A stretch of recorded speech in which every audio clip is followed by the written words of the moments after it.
میدونین اینجا لونه چه هست؟ یکم دقت کنید متوجه میشید.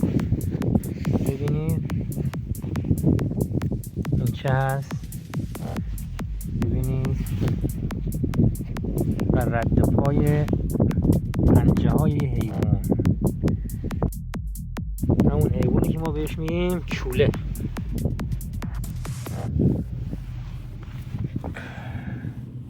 این لونه چوله هست. اینجا منطقه پارساباده، کنار مزرعه یکی از دوستان ما هستیم.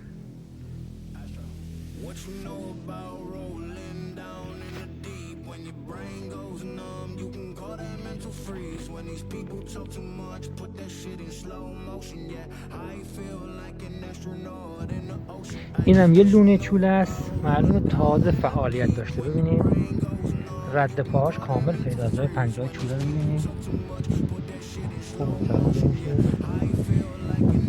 پنجه های چوله است. این فعالیتش خیلی تازه بود، همین دیشب وارد شده و این مخفیگاه رو درست کرده. عمرش تا کجا هست؟